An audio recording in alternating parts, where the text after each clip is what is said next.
Yeah, okay. So I was scared to the days, right?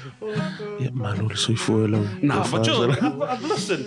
I was on. It's alright. They're tight. Like sometimes it's good. Sometimes yeah.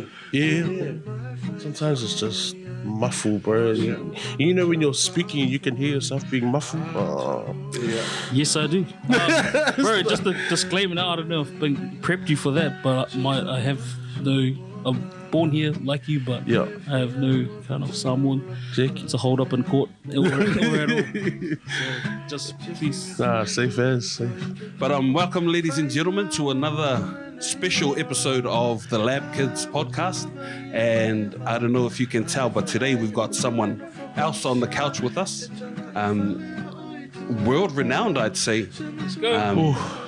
Another high-profile celebrity guest that we've managed to wrangle today, and it's only because I collared him at the Mana Moana concert, and I told him, you have to come, otherwise something not good is going to happen. But ladies and gentlemen, let me welcome Lesa Lani Alu. Mafio mai loa whiunga. Thank you. Very good to have you here today. That's good, and you're right, man. Because if I was here, I'd be like, I'll push you down the stairs. The stairs are dangerous, man. In Mana Moana.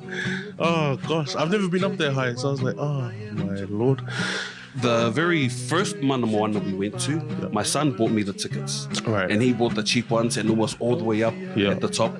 And then when we went in to find our tickets, found our seats. We went all the way up. Yeah. Wrong seats. They pointed us to the other side. So we went all the way down, went across, went all the way back up. Bro. Our seats still weren't there. Yeah. We came back and I told my king, that's it. I can't do this anymore. Let's go. And she goes, no, it's okay. And then she went and talked to someone. Right. And then someone took us around the side and took us to the special seating area where no one was sitting. True. And we had a whole row to ourselves right on the corner of the stage, and we saw everything. It's the one. So it was great, yeah. And I think that's what helped that experience was sitting that close. Yeah. So this time we were a little bit further. Further back, yeah. Where did you sit last time? Last time I was on facing the stage. I was on the left-hand side. Similar thing, bro. We had like seats booked all the way up, but then we got to the where you walk up and the lady must have seen us like.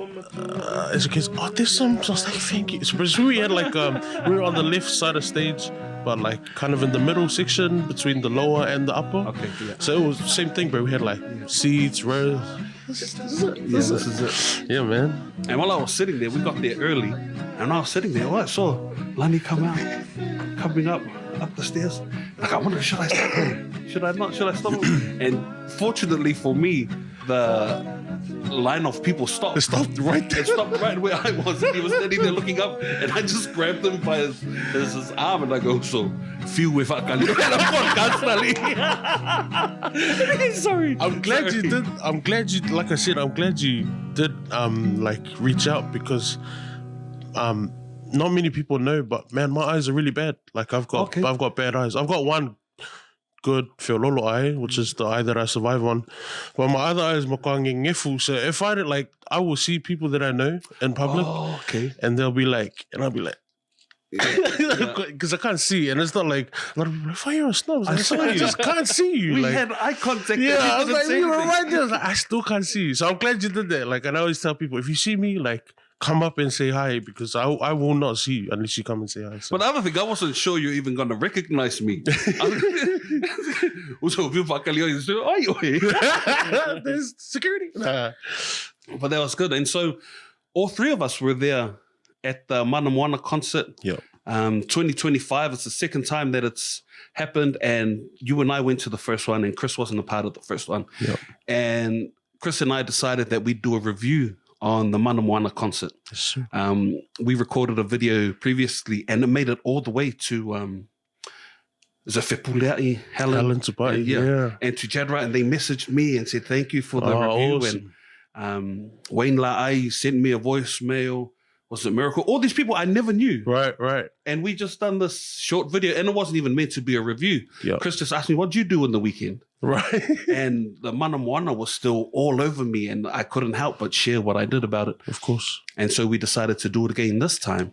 And when we were planning today's episode, I thought, why not reach out to you, And I thought it was cool that you said yes straight away. I think it speaks a lot about you when I invited you on the podcast first, it was to come and talk about you. And you were a little bit apprehensive. As soon as I invite you to talk about something else, to talk about something that's going great for our Polynesian and Pacific people, and you're like, yeah, man, I'm there. Yeah. So, if I didn't already say it, thank you very much for making the time to sit with us today. Yeah, thank you. But first things first, what did you think of the show? I loved it, bro. Thank you. Like, and just in a real blanket, like, I loved it. You know, as you've alluded to, it was my second time. I enjoyed it this time because when you're sitting side of stage, it's real hard to, like, you know what you want to hear, but you can't hear it because of... So I enjoyed the first show, but at the same time, I was like, man, I'd love to be anywhere in the center. So when we picked up our tickets, I was like, yes. Like, so sonically, I enjoyed the fact that we were there in the middle. We could feel it and hear everything. Yeah, I thought it was just, it was what was like expected from the first show. But probably a little bit more. I loved the fact that they had added some new songs to the list. They played an overture at the start. And man, oh my goodness. Like for like music geek, like, I'm not a music geek, but for what I do know, and just sitting there and appreciating like all the little motifs that they were, like you could hear the tunes coming through. Sir. And I thought that was really awesome. And I think that's what makes it like it really brings our profile and our music into that mainstream kind of space. Like when you go to, I think they're called like, orchestras normally host like nights, concerts called like a night at the proms, or any kind of concert there, and that's like a recurring series. The first and last song are always the same. So it'll always be the same overture and the same ending. And I just thought the fact that we now have a Mana Moana overture was really cool. And I you know, hats off to Fipuliai and the creative team just for that foresight, adding that element of like bringing it into the mainstream. Like this is what happens every day in that space. And so I thought that was cool, and hearing all the different themes, and just how people, I love it. I think it was a bit cold at first. Everyone was still kind of warming in, but so, you know, like Tofinga just he knows how to do it. He also knows how to do it, man. Like the first, and I knew he could feel it because then after he was like, "Hey, this is our show. Like this is our night. Let's enjoy it the way we know how to." And there were some people I was like, shut up. Like, kapung, you know. But for the most of it, man, it was, I love the fact that we can come together and be comfortable in a space like Spark Arena, you know, like ele masangi ka cool. But all in all, bro. That overture though, I initially dismissed it as just an orchestral piece that they were kind of just playing something to warm themselves up. Right. And then I started hearing the little, you know, the old school motifs coming through and some of the intros to different songs coming through. And I was looking to my missus like, hey, can you hear that? Yeah, can catch that. And then they interweave it with other parts of the song. If you could imagine an orchestra playing this and with all the fluctuation, the word we've already used a few times tonight, that the orchestra normally displays for different pieces, what would it sound like? And I think that overture was a fantastic way to do that at the start. And I'm looking forward to hearing it when they release it, because they haven't released. They haven't, not the new stuff. The first program from the first concert is out. Yeah, I spammed that onto my Spotify like like it's so good. That just going back to the whole thing about the hearing the motifs and the symphony, like those, you could hear it, and I'm that kind of guy in a concert. I'll be like, yes, like audibly, like yes, like yo, but that was cool, and I'm sure like there were so many other people who were experiencing the same thing. So I hope so. I hope so too. A lot of people were talking during that part. Yeah, they were like, these guys are just playing. But little did they know, like, just, you know, it was us, bringing us into the space, like officially before the choir even came out. Very good. Yes, bringing us into the space. Yeah. Do you remember when they played Drums of the Island? maybe I'm mistaken, but the Yes. was that part of the overture? Yes, it was. And I remember Ewing like, Yes. dude, is that familiar? She goes, yeah, why is that familiar? Like, because every island has a version of that song. Yeah. And she goes, but why do I know it? And I said, because Elvis done one too. And she goes, oh yeah, I know it. It was that and Symphony that I picked out, like, it stuck out like a sore thumb. I was like, yes. Yeah. And then obviously because it's you can only hear it once, so you're like trying to enjoy it at the same time. Like, oh, what else did they put in there? Like, what else did they? And the transitions, how they go in, how they come out. I love that kind of stuff. Yeah. The chord changes. Some of the major minor shifts, like sent tingles down my spine. I can't remember. I wrote it down in my notes. There's one particular song where they had a minor shift. Yes, and they played the whole phrase in minor key. I can't remember what it was. I know what you're talking about. Yeah. I can't remember what it was, but that was mad. And I want like everyone to just shut up. Like, please just listen. You don't know what's happening. Yeah. Like, those are our songs, but listen, you've never heard it like this before. I don't.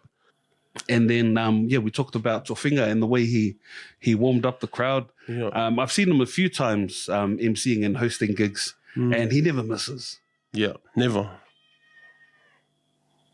Shh. Talofa. Shh. This is her normal eating time. Oh, true. Sorry, dear. I'm not much of a cat person, eh? We got a cat, but I'm more of a dog guy. Yo. Our dog passed away a couple of years ago, but I feel like they go, what's different? The pet's a pet. Yeah. Like, I feel like a dog has a job. Yeah. The dog looks after the house. Yeah. The dog will have your back if something bad happens. The cat doesn't have a job. A cat is like I've had experience of both. Like a cat is like a kausi makua that you like. The cat is like your nana. Like the cat's just there. You got to feed the cat. Got to make sure the cat, like you know, like you know what I mean. Like we're gonna have the nana community come for us, bro. I mean, the cat's like a makua kausi. Like you know, like actually no, that's really. I'm gonna take that back. Yeah. But you get what I mean, right? Like its function is just to be cared for. That's the one.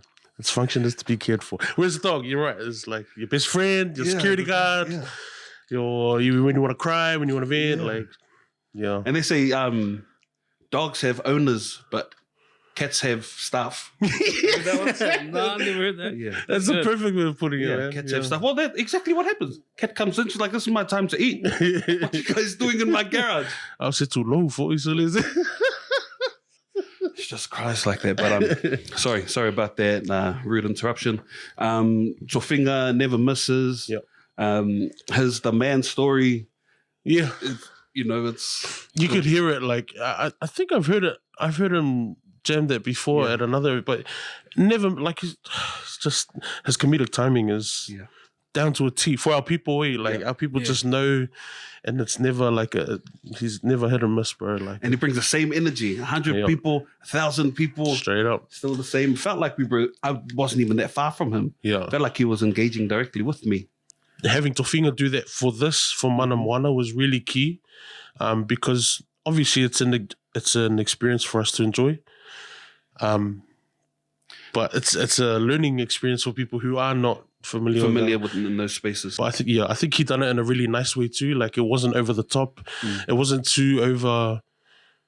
I think whoever wrote the script done a great job.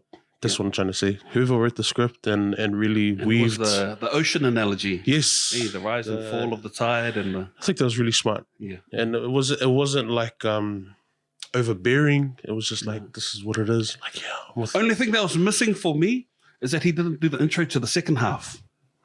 So we started straight away, and then he came on after the fact and told us what was happening, and only because that the song that they opened the second half with, Manuel Vavel, that was my favorite from the first show. Right, yeah. How they played the ingi to start. Yeah.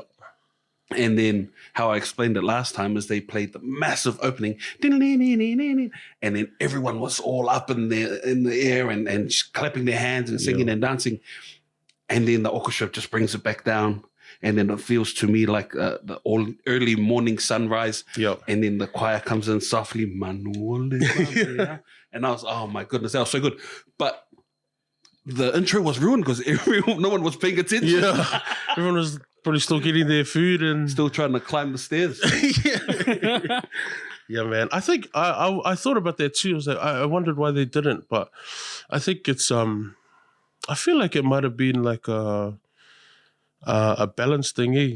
Probably for the fact, like how I brought up before, like sometimes you don't want to hear too much of you just want to sit there and let the concert come to you. And because then he just spoke that once, eh? Yeah. So he introduced what we just heard, Yeah. and then introduced what we're about to hear, rather than hearing him twice. So I imagine maybe the biggest pop of the night.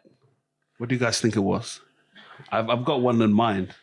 I'm keen to hear what you guys, because I know exactly what my pop is. Yeah. What's the Fijian chant? Silly. Yeah, My okay. goodness. That medley, bruh. My goodness. Bruh. And everybody knew it. No one knows the words, but everyone knows how it goes. Yeah, that was my highlight piece. And because it's a new piece too. Yes. Silly. Yes. By the end of it, I was like, Yeah. yes. Like every, as a listener, every kind of, those sweet spots that you feel like, yes, oh, yeah. Like, I think it was put together really well. Yeah. And they paid particular homage, I suppose, to the Fijian style harmonies. I think, the bass and the tenors came through strongly, carrying, because a lot of the Fijian stuff is a lot of bass and tenor carrying. Yeah. And then they came in with is it a gospel Fijian? Like Isa something. Oh, the farewell song. Yeah. The Isa Lee. I love how they, because I think they finished with Issa Lee last time, me. Yeah.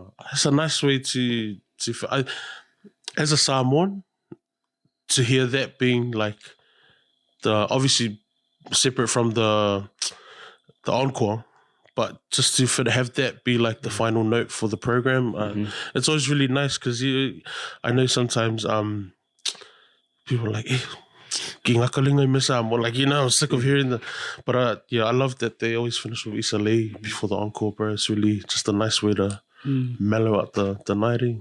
Also, did you know Monga Paia had a solo? No. Yeah, me neither. So my cousin, he was a part of the first time, and I knew he was in it this time. And then when Tofinga introduced the first bracket, and then they called out his name that he was coming to sing, and he sang Tongatong. I forgot what it was called. But my goodness, I couldn't contain myself. I was so angry that he didn't tell me that he was singing, because I could be prepared. Right. But it was so good, man. Yeah. My cousin, Reverend Monga Paia. He's Whaiwhai down here at Drury Presbyterian. And he's got a bit of a singing background anyway. He had a barbershop quartet, and they used to do competitions. True. And they called themselves Sons of a Pitch. I don't know if you've heard of them, but they were very good. Yeah. So it was very good to see Monga Paia sharing centre stage with his fellow choir members. Did you hear me call out to him? I did hear that. Yo. Did you know it was me? Yeah, straight away. I wanted to message him after and see if he heard me call out to him. And then was it Waino and I forgot Nate. Dosa's name. Was it Nate? Yeah. I love when they sing that song, man. Yeah. Everyone knows Waino, right? But I think he's a gifted singer, man. Yeah. Like I see there was a gig we played in Porirua. Okay. Maybe last year. And like, when a lot of the boys, we're so used to hearing each other like at gigs that we played together. But this one gig we played in Porirua last year, and I heard him singing. I was like, so you're on, bro. Like, just a real like appreciation like of the studio stuff aside, but just like as a live sing, bro. I was like, bro, you're mean, like actual mean, like. And I don't think I ever said that to him. I was like, Sully, you killed it, bro. So I think he knows how to channel. Oh, yes. He knows how to channel like that song depending on what the song is for his voice, the bro. way he sings it.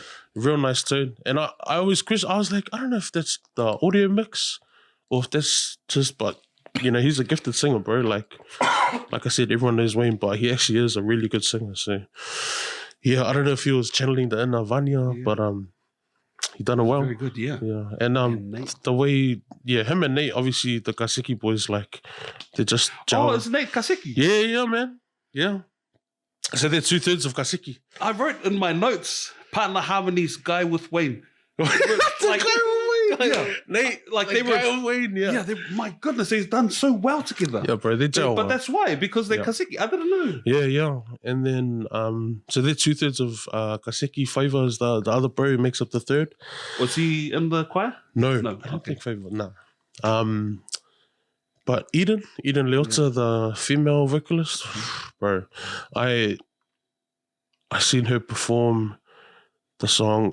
I went to the first ever concert of the signature choir doing the Mana Moana set in Wellington, which was like 2022. This is before they came to Auckland. Yeah. So I had already heard like the program. Did they have an orchestra or did they have a band? Yes. Oh, they had an orchestra. They had the New Zealand Symphony Orchestra down at the Michael Fowler. Yeah. But Eden Leota, the female vocalist, she's bad, man.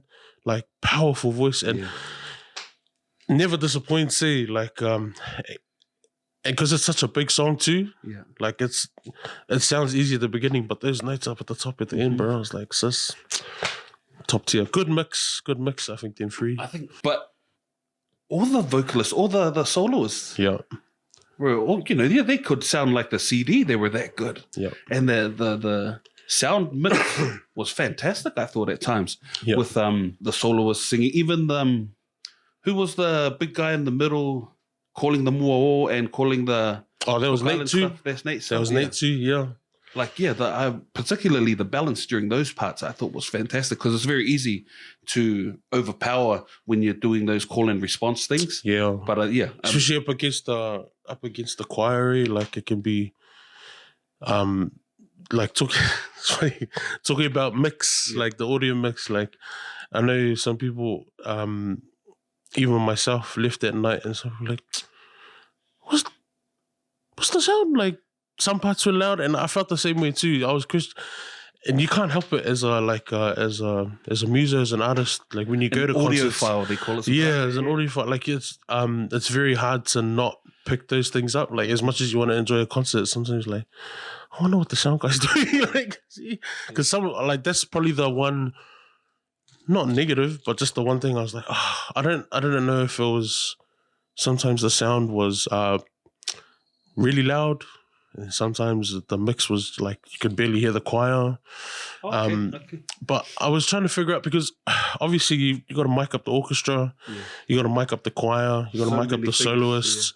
And Spark Arena, as great as a space as it is, I don't think it was like it wasn't compared to the town hall. Yeah. A place like the town hall is built for an orchestra. No matter where you are in the town hall, like it's designed in a way where you can hear everything really well and unmiked too, like with the orchestra is a place like Spark Arena.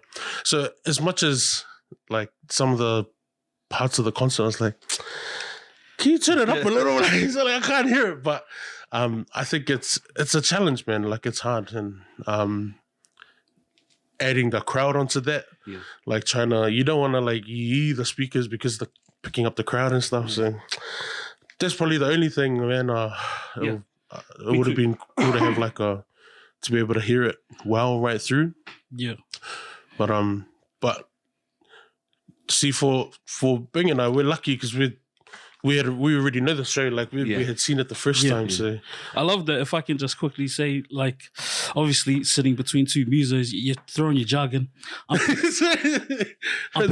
picking out what I can, and I'm dealing with it. That's cool, but I love it, and it excites me. And you're almost giving me a run through the show again, and with a different experience, with something from a muso mind. You just finished saying it's hard for you musos to go to concerts and stuff like that, and not pick out these little intricacies or like not imperfections, but you know what you were just trying to say. And that just takes me back to growing up with Bing. Right.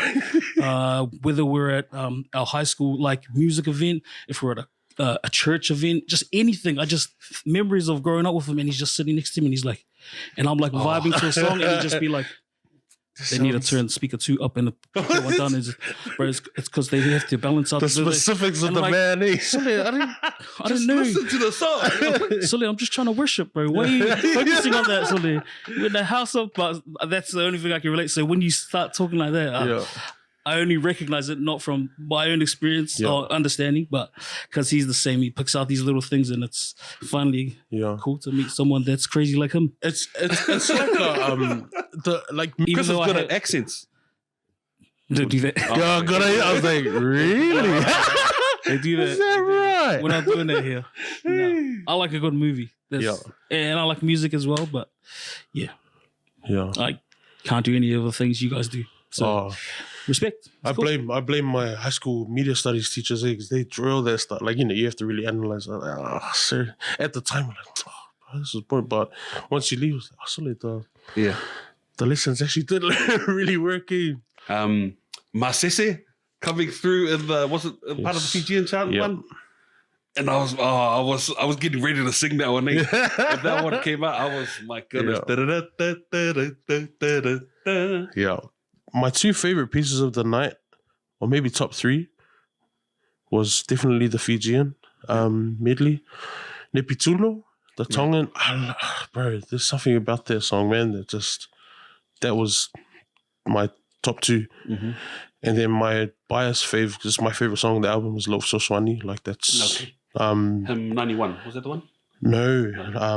That Hymn 91 was cool, but Love So Swani was one of the songs from the original, actually the only song from the original album and the original concert that Fipuleai composed. Okay. Yeah, so that was I think the one original composition that she, and that song is like, that really pulls the heartstrings, eh? Like, I remember the first time I heard it at the 2023 concert, bro, I cried. Like, obviously an appreciation of the music, but the lyrics, like, represents. Yeah, and just the way it was composed, man. Like, so yeah, definitely my favorites of the night were the Fijian, the Nepituno, and the Love So Swani. Yeah, very good. Did you have any favorites, Chris? I mean, it's easy to call Tama Samoa right at the end your favorite. Like, that should be at the top of most people's list because everyone appreciates that song across all the Pacific Islands, and I don't know if that story exists anymore. Sorry, Chris, I asked you a question. No, you good, man. You good. But someone behind me took off their shirt and started dancing. I went back to look for that story, but their story was gone. I wanted to knock that guy out, bro. My goodness. Bro. If I had a pet also, that would have been me too. I would have been right there next to you. We came to the concert, so there was my partner and I, and our other friends who are also a couple, and Mausoto, he's got a pet too. So the whole time, like, we're just like enjoying it, eh? But I don't know how to describe it, bro. I can't explain it, but you know when that feeling comes, eh? Especially because Tama Samoa, and everyone's like, yeah, just like, let's go. And it was instinctive, eh? And then everyone around, it was cool, man. Like, doesn't happen often, but that, for that kind of thing, I was like, yes. Very good. One of the, actually, Chris, did you want to answer your question? No, I concur. No, you good, man. You good. I think one of the observations that I had from the night compared to the first one, and I know it'll be different for you because it was your first time. Yeah. For me, and it being my second time seeing the show, I think I might have mentioned it at the start. Like, I think a lot of the people there had been to the first one. So it was different energy. Like, like I said, it was a bit cold at the start. Because everyone knows, like, kind of what to expect, but half like, ooh, I wonder what's... So I think in terms of the crowd was much more tame. Yes. The crowd was much more tame compared to... And that's not a bad... Right? Yeah, bro, way more tame. The first in 2023, the first Mana Moana, bro, as soon as, like you said, as soon as they started singing Tama Samoa, you could not hear the song at all, bro. Yeah. Like, it was eruption. Oh. But I think, the crowd was much more tame. Obviously, it was still a vibe. Like, the energy was high, but I think for this time round, for the second time concert goers, it was an opportunity to just actually sit down and enjoy it a bit more. Because before it was like, it was like a concert, bro. It was like hype. But I think they got to sit down and enjoy it more and just really, consume it a bit more calmly. But I was not expecting Si Lolo. No, I was very not. good. And I don't know why. When it God. started, I was like, I can't remember if I had a conversation with someone or I might have seen like a behind the scenes of a snippet of it. But at the time when it happened, I was like, oh my gosh, this is the best way to finish this concert, bro. Because I could see there was someone like right down in the lower part on the left-hand side just had their phone out with the Tongan flag. So every time the Tongan song came on, they're just like, I was like, that guy. Yeah. I thought it was mean, bro. Was that bottom left there? Yes, the bottom left. Because it stuck out like the red. I thought that was cool, bro. Like, if that's not hype for the Tongans, bro, like, that was a nice way to kind of sign out. But I feel like there was something about that first time that was different. Yeah. And now that everyone had been to the first one, was able to talk about it and share about it, and now we've seen videos and snippets. If this was my first time, I would have been a little bit more prepared. That first time, I was totally unprepared. And it just kicked my ass, man. I jumped, But you went with a little bit of preparation, knowing what you were getting yourself into, So I can probably speak for those who are not that musically in tune or anything like that. So I'm purely going as a first-time goer, and with only the knowledge of, I guess, social media and the hype and our people, our community buzzing about it, our family. So that's all I had. So going in this time, again, not a muso, but just experiencing the performance and the show for what it was in terms of energy. Yeah, I didn't expect to be, tickled that way. If that means, if anything, I'm a bit of a hard nut. And because I acknowledge that I'm not in touch with all these, a lot of cultural or traditional, my language and the music as well. Maybe I took that into account and like preempted, like, I'll probably appreciate it, but it won't hit me that much. Right. But I went with my sister, who's similar upbringing as me in terms of our connection with Samoa and our family. Not family, but our culture. We're both having a bit of a buzz, like, and then also buzzing with each other that we're buzzing, like, should we be buzzing this much? Like, we don't know the names of the songs, but we recognize these songs. And then to put on top of that, the energy of the crowd, and then more so like, I think the big one for both of us, or mainly for me, is our old people getting up to dance. You mentioned that the first time we've seen that on social media. It's so many posts about it, but seeing it, that's what buzzed live, me. Right? Yeah, that's what buzzed me out. Like, this looks like the newsfeed that time in 2023, but being there live and seeing the energy, and that unexpectedly got to me a little bit. Another goosebump moment was before the show started. There was this little promo video, and a voice came over. There was a promo video. And there was a voiceover. It was a compilation of different feedback. BTS. Oh, yes. No, it was. Yeah, that's right. And the very last voice there, it was a voice so familiar. And I could have sworn. It was me, Chris. Let's get it. It was right here in this garage. I'm not gonna lie. Like, it was corny as fuck, but like, I was bumping my sister like, yo, this, and then I just, did you hear me scream out to you too? Oh, no. I was like, yo, let's go, Pito. Like, I was vibing. Show hadn't even started, but I got goosebumps. And it was from a corny place, but I got to voice this. It's like, we filmed that literally right here on some, like, still on the same, like, camera phones, and it just buzzed me out. But the fact we made that piece of content, you made that piece of content so authentic, and then we ended up, not that we're part of the show, but pre-show reels. When I heard his voice, I'm like, I buzzed like, bro, we recorded that on like a phone. Like, that buzzed me out. I didn't tell you that, and I wanted to save it for now, and it gave me goosebumps that time. So, bro, that was cool. Does that count as me performing at Spark? Check it out, bro. My voice came over the speakers. You got it. Yeah. The bro that I came with, him and his wife, it was his first time. being in any kind of like setting like that. So the whole time I was like checking in and I was like, bro, like, wow, this is something, you know, just that same thing. Like it was, and I was kind of, without guiding him too much or talking too much to him, I was like, oh, it's like this, like before and after, he loved it, bro. That's very good restraint from you. I would want to tell him everything. If Chris and I were sitting together, this part of the song, just me. If you and I were sitting together, it would have been the school music evenings all over again. You probably would have ruined it for me. This part. When they do this, wait, listen. They need the program notes here. You got to write. Got to write there.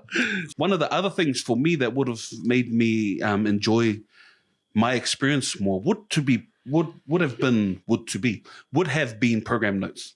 Would have been translation. Would have been the lyrics of the songs and the translation and what they mean, so I could reconcile what the music is making me feel to what the song actually means. Yeah. Because I know how I felt when I listened to the songs. Yeah. But I didn't know the songs that weren't in Samoan. I didn't know exactly what they were saying. Right. And I wanted to match up my feelings and see if they'd succeeded in showing me this part of the song. This emotion. Yeah. And it's a great souvenir, right? Like, you know, when you go to a concert, especially like orchestral concerts, and they have like a program booklet, and it's got like the conductor and all their details, and then that stuff, like, especially because it's a Pacifica thing, you know, us Pacifica moms keep that stuff for forever. years, bro. Yeah, like, true. So yeah, I mean that would be cool for like the next season of Mana Moana is something to take home. But then you also get that thing where everyone's just going to be done looking. Yeah, I was just going to ask, do you think it'll take away from someone's experience? And then the program becomes in between you and the show. Because for a fact, I wouldn't know the lyrics or the meaning of a lot of those songs, but recognize the melodies, and I'd be like trying to sing along, and then I might feel like I might miss something that might disconnect. Yeah, who knows? But me personally, it would elevate my experience. So much more.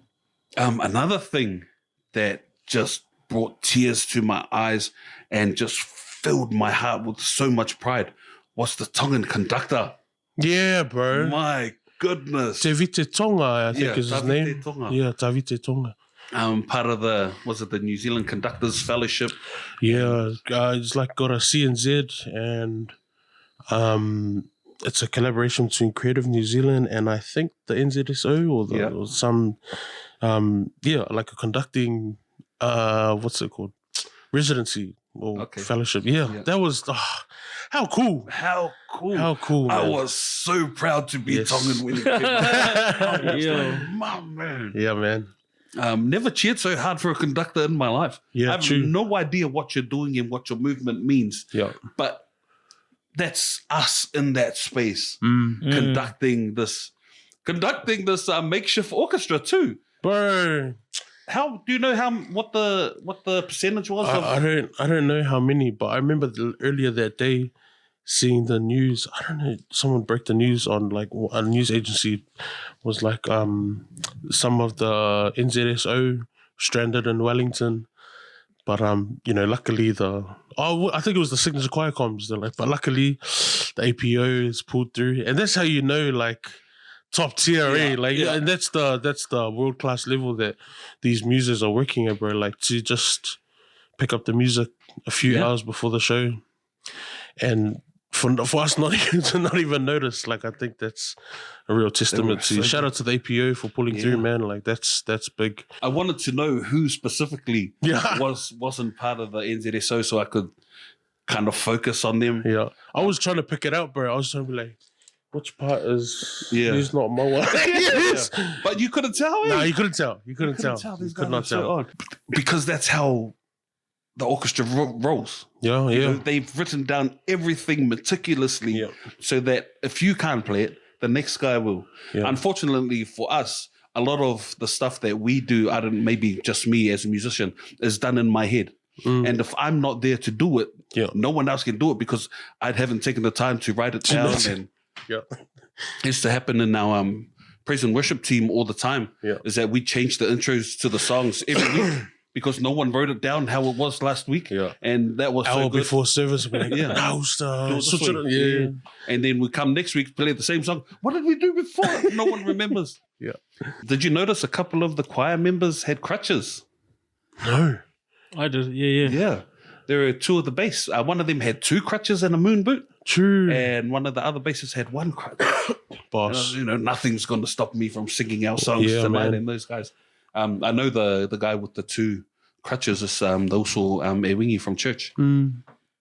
But yeah, nothing was going to stop him. He sings in the choir with his wife. When we went to the concert, my king was like, wouldn't you have liked to sing in that choir?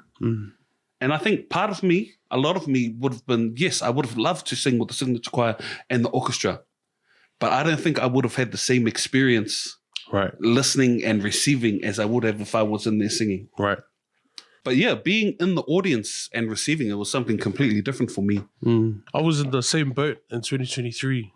So after, I think it was 2022, when I was in Wellington and I had the pleasure of being at the first concert and then connecting in with Whipulea'i, and this just was like, come join the choir. I was like, very keen, always keen. Like, as a choir director myself, like I very rarely get the opportunity to just be in a choir. Yes, okay. Because you're always leading the choir. So I was like, yeah, keen. 2023 comes around and they had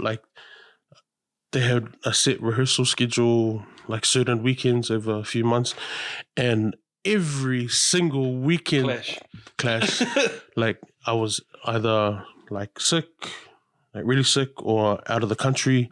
Most of the times I was not in Auckland.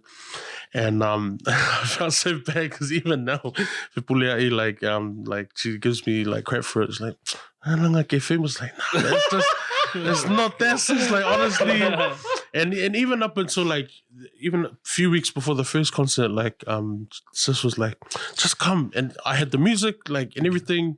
I had like started learning the parts, but there was always a clash. And so going to the first concert, I was real gutted, bro, because I was that guy up in the like singing all the parts of the songs. I'm like, I can't be on stage. But yeah, she was really gracious about it. Helen was like, bro, just come. Like, just, you know, you're not the only one. There are other people who can't. But I for the life of me, couldn't, because I know what it's like to have, or I have been in choirs, or have had choirs where you get those ones you just like turn up. And I didn't want to be that guy in the choir. Like, so this guy thinks he could just turn up to the last week of rehearsals. And I was like, just turn up to the game, but then turn up to training. Then turn up to training. And I was like, and I said to this, like, I can't, it's too much respect for her and the work, choir. So the first concert I was up, and I was like, I knew the playlist, like I knew all the songs, but I was just like, oh no, God, but I was still able to enjoy it, like, you know, like I still enjoyed it. And even I interviewed Helen like a week before the show, like 2 weeks ago, and she said the same thing. So I was like, yeah, famous mangu. I'm so sorry, man. There will be a day. I hope, I'd love if sometime in the future, like, you know, if they are looking for people to carry the bags, but I will come and carry the bags. You sight read? You read music? I can sight read singing. Back to that analogy of turning up to the game, but not to training. But there are some people that don't come to training and they turn up to the game and you're like, get on. You know they can still. You're the man, get on. Like, you're a dick. Look at the rest of the team. You're making us look bad, but get on. Yeah. And I feel that you're one of those people. Especially now that you've confirmed that you can read music, especially choir music. Yeah. If you couldn't, I'd be like, take a seat back. Yeah. But if you can follow the music, if you can take direction, and if you can sing like a motherfucker, then that's you. You should be up there, man. Yeah. Hopefully, like if there's a Mana Moana 2027, but because like I said, and it's purely just because I love what they do. I love what this is, Whipulea'i and the also Jada are doing, like with the choir. But yeah, I long to be just a choir member. Like, you know, I'm a whipese at my church, And I love. What's your church? Shout out your church. Shout out to Whakasai Albany, man. That's cool. Yeah, shout out to my Albany family. I love being a whaipese, man. Like, I've since I was a kid, that's what I've been doing. But sometimes you just like to be just part of the group, and not have to think about arranging and. So yeah, signature choir is like my guilty pleasure of like, even though I'm not in the choir, but when I hear the song, I'm like, yes, like, just be a tenor. Very good. So yeah, like I said earlier, we hadn't planned to do a review on Mana Moana the first time. Chris asked me what I'd done that weekend, and then I explained about the show, and it turned into 13 minutes of me just reliving the whole night. And Chris just like, really? Is that really how you felt? And I was like, I don't know how else to explain it, but I finished that piece of content by saying, my body is still awash with the magic that is Mana Moana. And that was the only way I could explain it at the time. And thank whatever you want to thank, but I feel like the same thing can be said about Mana Moana this time. Different experience, but still I can feel the presence of the music, of the connection to the culture, to our ancestors, to our forebears. I still feel it kind of washing over my body, experiencing it that way. Absolutely.